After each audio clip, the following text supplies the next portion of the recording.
Hey everybody, what's up? My name is Zachary Gutherman, and in this video, I'm going to be giving you all a review of this microphone that I'm wearing right now. This is the Pop Voice PV510 Plus smartphone lavaliere microphone. It is an inexpensive smartphone lavaliere microphone, and I think this is a must-buy for creators right now. And best of all, there are some features of this microphone that make it better than its higher-end competitors, such as the Rode Smart Lavaliere. So in this video, I'm going to be sharing with you guys everything I know about this microphone. So without further ado, let's begin.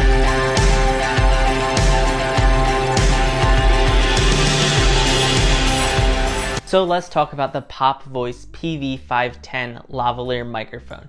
It is a smartphone lavaliere, so the idea is that you plug the microphone into your smartphone. And right now you're actually hearing the audio coming directly out of my iPhone 7 through a voice recording app, which we'll talk about in a moment. It hasn't been edited or anything, so right now you are hearing just the basic audio coming out of the lav. Now, sound is one of those things in filmmaking and in YouTube videos that really goes unnoticed unless it's done wrong. If I was recording out of this camera, for instance, you'd hear all the really terrible sounding audio, and you'd hear the sound of my crew, operating the camera. You'd hear the lens switching. So having a microphone is really great, and a mic like this is really good for a lot of reasons, mainly because it's going to be picking up your subject's voice. Now, this is an omnidirectional condenser microphone, and essentially what that means is that it's going to be picking up sound from all directions. So if I had someone behind the camera talking to me, this mic would actually pick them up, but it's going to pick me up better because it's clipped onto me using the lapel. So real quickly, to place a lapel mic, it's super easy. What you're going to do, you have a clip on this microphone and you want to clip it to your subject somewhere in between their chin and their chest area, somewhere in the center, and you want to center it along with their chin as well. And the idea is that this mic is going to pick it up any way you're looking at it. So right now on a t-shirt, I have the mic kind of pointed down, but since it's an omnidirectional mic, it's still picking up my voice. And that's something super important, because it kind of gives you a lot of options with this mic that's super good. And one more thing I just want to point out real quick is a lot of people are going to argue that, oh, I'm saying this $13 microphone is better than a whole bunch of other more high-end, more expensive smartphone lavaliere microphones. Now, at the end of the day, this is just a microphone. This whole job of this unit that we're talking about is to pick up my voice. And the big difference maker is not really the microphone you're using, but the way you're recording this audio. So you're more concerned about the settings you're using on your smartphone to record the audio than you are about what is physically recording it. And we're going to talk about this a little later in the video, where I'm going to show you the best settings for recording audio onto your iPhone for completely free. But that's just something to keep in mind. And this is a really good mic. I mean, this microphone works. Comparing this to just recording a voice memo on my phone with and without the mic, it's great. I mean, this is a really great microphone, so you have no need to worry here about your sound quality. Your sound quality, you can hear it right now, so you be the judge, but this is just coming flat out of the microphone, recorded onto an iPhone 7. Chances are, if you have a nicer iPhone, it's probably going to record even nicer audio. So I would say at the very least, what you're hearing right now is the worst audio you could possibly get from this, just because it's coming from an older model iPhone. So now take a look at what's included with this microphone. Out of the box, we get a bag for the microphone, which is really nice. It's really easy to just throw this in your camera bag and you can fit everything you need in here. And let's look at the mic itself. You have a good amount of cord with this microphone, which I think is nice. The mic can be taken on and off of the clip. And as I mentioned earlier, this is an omnidirectional microphone. You can kind of see that if we take off the windscreen here. Now, one thing with this microphone is that in order to use it with your iPhone, you are going to need one more piece of gear, if you will, and that is a dongle, and that's just because the iPhone doesn't have a headphone jack in it anymore. So it's a really common piece of Apple gear. You probably already have one lying around your house, and that is going to be a little more pricey. So you can't just get this for $13 and be ready to go if you're shooting on an iPhone. Now, you could plug this into an iPad and get the same effect, which, hey, that's pretty good. But you know what? That stuff doesn't really bother me, because we do get one other really, really important adapter with this, and this is a TRRS to TRS adapter. Now, what is that? Because that just sounds like a lot of letters. So basically, the pin in our lavaliere microphone, in this microphone, is a 4-pin pin. I mean, I don't know how else to describe it. It has 4 pins inside of it, which is the TRRS mount, basically. And what that means is it's compatible with the iPhone, and that's kind of just the system that is used for audio output jacks in an iPhone. But if you're using something more professional, such as this right here, there's a Zoom H4n Pro. Something like this uses a 3-pin system. Now, I have no clue why that's how they work, but if you want to use this microphone with this, you need to use the adapter that's included, which is a TRRS to TRS, which is the 3-pin. And the best way I can describe these pins is if you actually look at the ends of our microphone, you'll see this one has 4 black bars while the adapter only has 3, and I'm guessing that's what it means by pins. I'm not 100% sure on that, but you're gonna have to use the included adapter if you wanna use it with an audio recorder. Now, is that a problem at all? No, that's actually awesome, because let me tell you guys something interesting. Competitors and bigger brands such as Rode are gonna actually sell those adapters for an additional price. So if you're buying something like the Rode Smart Lav, you actually need to buy the TRRS to TRS adapter if you wanna use it with more professional gear. And that's like kind of like sketchy if you think about it, you know? It's really saying like, oh, you're buying a smartphone lavalier, you can only use it with your smartphone. Now go buy our expensive lavs for your Zoom recorder. When in reality, you just need the adapter and that's gonna do everything for you. Same thing if you wanna record into a camera, you have to use the adapter, plug it in, and it's just so nice. For $13, I don't know why I did a 3 there, but for $13, you're getting the ability to use this microphone, this $13 microphone with professional audio recording equipment, and I'm recording on it right now. You tell me, how does it sound? I think it sounds really good, you know? And that's just so awesome with this. I think this is honestly why this is the best microphone. Like, I'm not just saying, oh, it's the best because it's the one I own. No, this makes it the best in my opinion, because you're getting, for a very good price, you are getting everything you need to actually use this as a lavalier microphone, not only with your smartphone, but you can also use it with professional gear. And that's just something really special that I think really needs to be noted. You know, you can do this. Now, basically the 4-pin system, I do want to just finish talking about that real quick. The 4-pin system only works with smartphones. So if you want to use this, plug it into your computer to use audio for a Zoom meeting, you're going to need to use the adapter. Same if, like I said, if you want to use a camera, you know, it's pro audio. So just keep that in your mind that you are going to need to actually use this adapter. But I don't think there's any problems with it. I would say my only downside is it does stick out pretty far, if you can kind of see there through the tripod. It is kind of a long adapter because it's not like wired. But I mean, that's honestly not bad at all, because you're getting this adapter for free with your microphone. So think about that. $13 to have a lavalier microphone that you can record professionally with, that can't be beat. At this point in the video, I just want to talk about some practical uses for this microphone in particular. And you'll notice I'm filming this section outside, and that's so you can get an idea of how well the mic picks up, you know, different ambiances and how well it deals with wind. It does have a little dead cat on here, but it isn't the best thing. And I do live in a very windy area, so you might hear more wind than normally you'd hear with this, but this is just generally how it would work.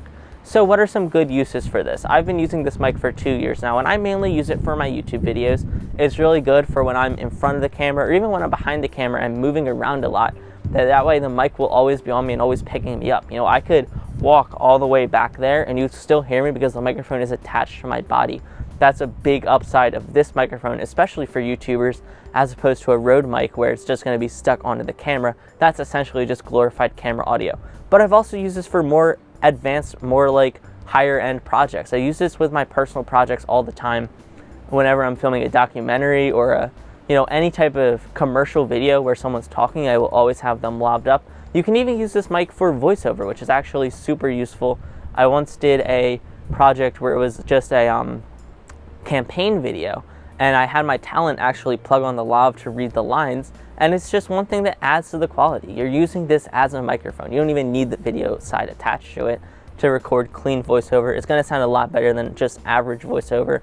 So yeah, if you have a microphone, definitely use it. And then the final place you could use this, I don't use it as much here, but in filmmaking, obviously, ideally, you don't want to just clip it onto your talent in your film. I have done that before. It's not the best, but that was kind of like a situation where this was the only microphone I had.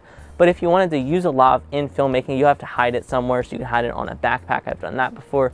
Or you could just take it off the clip and hide it behind something on set, or even tape it to the inside of your person's shirt. So there are plenty of good applications for this. And what did you think of how this sounded? I'm kind of curious to hear that. It's probably going to have a little bit of noise, but I think it should overall be pretty good. One of the biggest arguments against using lavaliere microphones for your smartphone that I've heard is that the audio that comes out of them peaks a lot and that the audio is just not very good. Now, peaking audio is not a result of the microphone, but it's a result of the recorder. So what I want to do is I actually want to show you guys how to record audio out of your iPhone that isn't going to peak. Peaking audio, for anyone who's not familiar with it, is basically when your audio is so loud that you can't understand what it is. So if I was to start screaming right now, my audio levels would peak and then you wouldn't know what I was saying. So that's generally what peaking is. Think of it almost as if you're underexposing a camera. So say my camera right now is underexposed by 5 stops. If my camera was underexposed by 5 stops, you would not be able to see my face. And no matter how much work I did in post, you wouldn't be able to salvage that image. Same thing goes with peaking. If your audio is peaking when you're recording it, you're not going to be able to salvage it in post without it sounding really awkward. So let's jump into the iPhone. So the app I use is called Voice Record Pro. It's a red podcast looking app. We're going to go in here, and when you open it up, it's going to show you all the recordings you have. And we're going to go into record, and we're going to go to our advanced recording settings. Now, my recording format is M4A. That's just the recording format I use. Again, you could switch your format, but that's what I like to use. And so my sample rate I use is 44,100. My bit rate is 128 kilobits. And that's, again, you can use different bit rates. This is the bit rates I use for the highest quality audio. My bit depth is 16 bits. Again, this is just going to be audio that sounds the most high quality and audio that works for what we're doing, which is filmmaking or YouTube videos. If you're recording a song, these aren't the settings you'd be using, but I'm talking for video. Now, the channels you want to use are stereo, and stereo basically means that when you're listening to your audio through headphones, you're going to hear it in both your left ear and your right ear. So basically, it's just full audio. Now, you can change that in post, obviously, but stereo is the general thing you want, and then you're going to record in high. Now, this next one's actually kind of important. It's silent detection, and I have that set to no. And basically what that's going to do is if I was to stop talking, the recording would go silent. It wouldn't pick up the little hum and the little room tone in the room. So that's something really important, that you want to have silent detection off. That's just going to completely mess up. And same thing if you're doing something such as a voice enhancer. This app doesn't have that feature, but if you had something that says enhanced voice, always turn that off, because that's going to try to take out the lower sounds, such as a hum from, a refrigerator or air conditioner, or just being in a room, and that's going to make your audio sound really bad. And then that's pretty much the only settings I use. Record engine is set to advanced, and then when we go to actually record, you're going to see there's a slider at the bottom. And when you slide the slider, that's going to make your audio gain either lower or higher. And that's just the amount of audio coming in. Now, it's general rule of thumb to record your audio lower. Now, I generally like to have it set to around 2 decibels on this app. That's just an audio thing that I found to work. Obviously, if you're recording, you want to always record low. Now, recording in this way actually gives me pretty good sounding audio, and I just have to do some minor tweaks in editing. We'll talk about editing in a moment. But you want to edit low, and the main key is that you never want your audio to get in this red range between 0 and 3 on this app. That's just never where you want to get your audio to go, because that is peaking, and you don't want that. In filmmaking, the general rule of thumb is you don't want to go anywhere above negative 12 decibels. But if you're recording on your iPhone for a YouTube video and you're not doing that much sound editing, you can get away with as long as it's not in that red level area. Now, I am going to show you how I edit sound, and I'm going to show you that a little later on in the video, but that's just something to keep in mind. If you're not planning on doing much advanced sound editing, you don't want to record so low that you can't hear it when you go to make your final video. One thing I do want to mention though is if you're going to plug this microphone straight into your iPhone and record using the video app, like your camera app on your phone, it is going to sometimes peak a lot. That's just because the audio engines inside the camera app aren't that good. That's why I used a third-party app, which again, completely free app, but you can't pick up your phone, plug this in and start vlogging and have it sound good. So one thing to keep in mind, I'm not expecting that to be a problem, because chances are if you're watching this video, you're into the LAV for something a little more professional than just running on iPhone vlogs. And now the last thing I want to talk about in this video is sound editing. That's something that really can be very beneficial to your sound. Now, I talked in the beginning that sound goes unnoticed unless it's really bad. That is true, but if your sound is extra good, if your sound sounds extra full, people are going to notice it. So I want to show you real quick how I edit sound in Final Cut Pro. Now the way I'm going to do this is going to be using audio coming out of the Zoom H4n, which is going to be recorded super low. It's just a clip from a recent LEGO City video I made. So let's dive on into Final Cut and what we're going to do here to edit our audio. So I have a clip right here from my latest LEGO City video, and I made a synchronized clip by hitting Command Option G. And once you have your clip in your timeline, we're going to hit Control S right here on the clip, just like so. And that's just going to separate our audio track from our video track, but without actually unconnecting them. So they're still connected on the timeline. They're just in separate lanes, and that's going to allow us to really make adjustments. So we take a listen to this audio, which was recorded on the H4n. You'll see I've recorded it really low, and I do that on purpose so I can edit the audio. So let's just take a listen. And there you have it. That is a look at my 5th table in the LEGO City. So it doesn't sound bad. It is just very low, and we can make the audio sound a lot better. So we're going to go into our audio effects right here under all video and audio, and the first effect we're going to use is called a compressor. Now what the compressor does is it actually makes your audio sound more full by raising up the lower tones in my voice and kind of matching it to the higher tones. And you'll see when we added it in, it actually made the entire track a lot louder. So if we take a listen, you're just going to see it's going to sound more full. My voice is going to sound a lot more full. And there you have it. That is a look at my 5th table in the LEGO City. Now that's pretty good. Now the next thing we're going to add in is a channel EQ. And this is going to let us make some really fine adjustments to the audio to adjust the curves to kind of make just my voice really pop in this. And for this, we're going to actually pull up our audio levels here.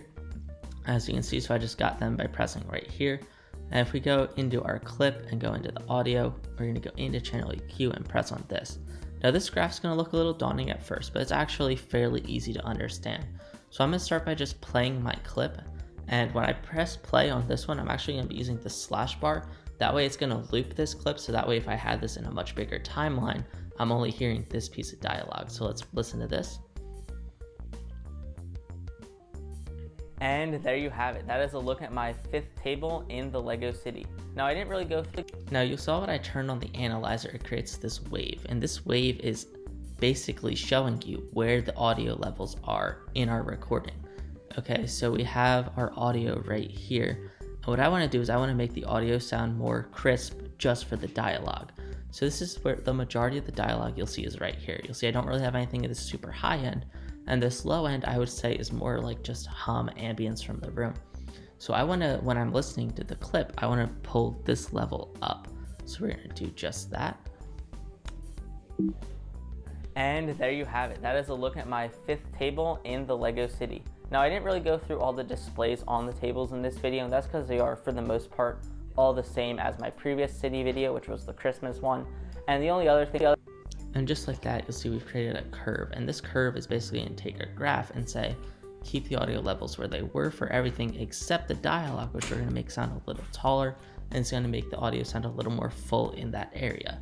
So now from here, the only thing we have to do is I just want to raise the sound of all of this, because if we take a look on this graph on the side, thing to really talk about in regards to the our audio is only really reaching -6, and we want to get it up to that 0 range just so it's a more natural sound for when you're listening to this video on a phone or through headphones. And also that way if I put music in below it, you'll still hear the dialogue. So we're just going to raise everything up right about here, give or take, and let's listen to that. And there you have it. That is a look at my 5th table in the LEGO City. Now go a little higher. And there you have it. That is a look at my 5th. Perfect. So that's a pretty good level now. And you'll see up here, the last thing we got to do is we're going to add a limiter to this, because you'll notice right in here, we have a couple of areas in the audio that are in the yellow or red range. And that just means that they're a little too loud at this point. So by dragging a limiter on there, what it's going to do is it's just going to lower just those sections of the video so that the audio doesn't peak. So let's listen to our final product. And there you have it. That is a look at my 5th table. And that's going to be it for my review of this microphone. We talked about a lot in this video, and I think the main takeaway, if there is one, is that it doesn't necessarily matter what gear you're using unless you're using it properly. You know, you could make this audio sound like complete garbage by just using the wrong settings and the wrong editing in post. You could make this microphone also sound amazing. You know, I always see these videos on YouTube of like a beginner shooting on a Red and a pro filmmaker shooting on like a DSLR, and you always know that the DSLR video is gonna come out better. It's the same thing here. Would you rather use this $13 microphone or use a $70 microphone when you're going to get essentially the same sound out of it? Now, I am a little biased by saying that this is better than the Rode Smart Lav because I never actually worked with that microphone, but I think just the fact that we get the TRRS to TRS converter with this is enough to really sell me. You know, that's a piece of extra gear, like I mentioned, that you need to buy. This costs more money onto your stuff. And if you're buying a microphone just for your phone, you know, you're gonna wanna not have to spend too much money. And I think that's the big takeaway here. If you are someone who's a content creator, whether it be a professional filmmaker or YouTuber, I think you can get a lot out of this mic. Like I've been saying all video, I've gotten 2 years worth of content out of this mic, and I'm not planning on stopping using it anytime soon. I just keep upgrading other equipment around me, such as getting a new recorder, and that really helps a lot. So that was my first tech review on YouTube, guys. I really enjoyed making this video. I hope you guys found it very informative. I like reviewing gear that I use personally that a lot of big YouTubers aren't gonna touch because, you know, if you're getting sponsored by all these big companies to show off all their big gear, of course you're gonna show off that and not the little budget filmmaking gear that people like you or I are gonna be buying. Because let's be honest, none of us can afford some of this expensive gear. Anyways, that's gonna be it for this video. Thank you all so much for taking the time to watch this video. I'm curious to hear what you guys thought of this style of review in the comments. If there's stuff I should have done differently, anything else you wanted to see with this video, or just what you want me to review next. I'm gonna plan on reviewing eventually all of the gear I own. So my camera, my lights, I will also be recording the Zoom recorder and a whole bunch of other stuff too. Like I said though, that is gonna be it for this video. Thank you all so much for watching, and I'll talk to you all again in my next video.